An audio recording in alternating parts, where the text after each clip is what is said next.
যারা যারা circular related ভিডিওটি দেখার জন্য ক্লিক করেছেন, ভিডিওটি দেখতে লাইক দিয়ে কন্টিনিউ করার অনুরোধ জানাচ্ছি। আসসালামু আলাইকুম বন্ধুরা, বরাবর মতো আবারও সম্পূর্ণ নতুন একটি নিয়োগ বিজ্ঞপ্তি নিয়ে আপনাদের মাঝে হাজির হচ্ছি। বন্ধুরা, অবশেষে আবারও পল্লী বিদ্যুৎ সমিতিতে নতুন একটি নিয়োগ বিজ্ঞপ্তি প্রকাশ করা হয়েছে। এখানে আপনারা বাংলাদেশের সকল জেলা থেকে আবেদন করতে পারবেন। তো প্রিয় বন্ধুরা, দুর্দান্ত সার্কুলারে কি কি পদ রয়েছে, কতগুলো পদ রয়েছে, কিভাবে আপনারা আবেদন করবেন, কত তারিখ থেকে কত তারিখ পর্যন্ত আবেদন করতে পারবেন, আজকের এই ভিডিওটির মাধ্যমে সম্পূর্ণ ধারণা দেওয়ার চেষ্টা করবো। এই জন্য ধৈর্য সহকারে পুরো ভিডিওটি দেখতে হবে। প্রিয় বন্ধুরা, মূল ভিডিওটি শুরু করার আগে বরাবর মতো ছোট্ট একটি রিকোয়েস্ট থাকবে, আপনি যদি আমাদের এই পরিবারের নতুন দর্শক হয়ে থাকেন, এরকম নতুন নতুন সার্কুলার রিলেটেড ভিডিও সবার আগে পেতে আমাদের এই চ্যানেলটি সাবস্ক্রাইব করে পাশে থাকা বেল আইকন টন করে রাখুন পরবর্তী ভিডিও নোটিফিকেশন পেতে। আর যারা সাবস্ক্রাইব করেছেন তাদেরকে অসংখ্য অসংখ্য ধন্যবাদ। বন্ধুরা, এখানে দেখতে পাচ্ছেন গাজীপুর পল্লী বিদ্যুৎ সমিতি 1, এখানে তাদের অফিসিয়াল ওয়েবসাইটের লিঙ্ক দেওয়া আছে, আপনারা চাইলে ভিজিট করে দেখতে পারেন। এই সার্কুলারটি প্রকাশ করা হয়েছে 23 ডিসেম্বর 2024 তারিখে। বুঝতেই পারছেন একদম নতুন একটি সার্কুলার।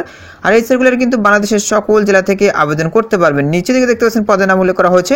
এখানে বন্ধুরা দেখতে পাচ্ছেন পদের নাম মিটার রিডার কাম মেসেঞ্জার, চুক্তিভিত্তিক। পদের সংখ্যা দেখতে পাচ্ছেন 15টি, অর্থাৎ 15 জন লোক নিয়োগ দেওয়া হবে। এখানে দেখতে পাচ্ছেন বেতনের স্কেলের কথা বলা রয়েছে। বাবাবি বোর্ডের সর্বশেষ সার্কুলার মোতাবেক সংশ্লিষ্ট প্রবেশের শেষ বেতনের প্রত্যয়নপত্র অনুযায়ী মূল বেতন ও অন্যান্য ভাতাদি প্রযোজ্য হবে। প্রার্থীর যোগ্যতার কথা বলা রয়েছে। এখানে দেখতে পাচ্ছেন বয়সীমা দেওয়া রয়েছে। প্রার্থীর সর্বোচ্চ বয়সীমা 52 বছর, 9/1/2025 তারিখে সর্বোচ্চ 9 বছরের চুক্তি বা 55 বছর বয়স পর্যন্ত যা আগে আসে চাকরি করতে পারবেন। অভিজ্ঞতার কথা বলা রয়েছে। আগ্রহী প্রার্থী মিটার রিডার বা মেসেঞ্জার বা মিটার রিডার কাম মেসেঞ্জার চুক্তিভিত্তিক পদে 3 বছর বা 6 বছর বা 9 বছরের ধারাবাহিক ও সন্তোষজনকভাবে কর্ম সম্পাদনের অভিজ্ঞতা থাকতে হবে। প্রার্থীকে সৎ, বিশ্বস্ত, মার্জিত ব্যক্তিত্ব, সুঠামদেহ ও সুস্বাস্থ্যের অধিকারী হতে হবে। দৃষ্টিশক্তি ত্রুটিমুক্ত মিটার রিডিং গ্রহণে সক্ষম হতে হবে।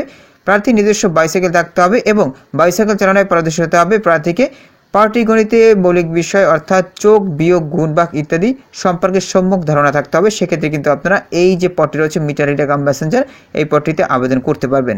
এখন আসি কিভাবে আপনারা আবেদন করবেন, আবেদনের শর্তাবলী। এখানে দেখতে পাচ্ছেন আবেদন ফর্ম পূরণ ও জমাদান। গাজীপুর পল্লী বিদ্যুৎ সমিতি 1 এর ওয়েবসাইট, এই যে দেখতে পাচ্ছেন তাদের ওয়েবসাইটের লিঙ্ক, এই লিঙ্কে আপনাদেরকে ভিজিট করে আবেদন ফর্মটি ডাউনলোড করতে হবে। ডাউনলোড করার পরে দেখতেই পাচ্ছেন নিজ হাতে পূরণ করে আগামী 9/1/2025 তারিখ অফিস চলাকালীন সময়ের মধ্যে সিনিয়র জেনারেল ম্যানেজার গাজীপুর পল্লী বিদ্যুৎ সমিতি 1, চান্দনা, গাজীপুর বরাবর ডাকযোগে অথবা কুরিয়ার সার্ভিসের মাধ্যমে আবেদনপত্র প্রেরণ করতে হবে। সাদা কাগজে লিখিত বা টাইপকৃত কোনো আবেদনপত্র তারা কিন্তু গ্রহণ করবে না। আর এখানে দেখতে পাচ্ছেন আমি আবার বলছি 9/1/2025 তারিখের ভিতরে কিন্তু তাদের ঠিকানায় আবেদন ফর্মটি পৌঁছাতে হবে। এবার প্রিয় বন্ধুরা দেখতেই পাচ্ছেন মিটার রিডার বা মেসেঞ্জার বা মিটার রিডার কাম মেসেঞ্জার চুক্তিভিত্তিক পদে কর্ম সম্পাদনের অভিজ্ঞতা সংক্রান্ত সকল প্রবেশের প্রত্যয়নপত্র 3, 6 ও 9 বছর আবেদনের সাথে অবশ্যই সংযুক্ত করতে হবে। আবেদনপত্রের সাথে কোন কোন কাগজপত্র সংযুক্ত করতে হবে সেটা কিন্তু এখানে দেওয়া রয়েছে। এই বিষয়টি খুবই গুরুত্বপূর্ণ। আবেদনপত্রের নির্ধারিত স্থানের ছবি 3 কপি সংযোগ করতে হবে।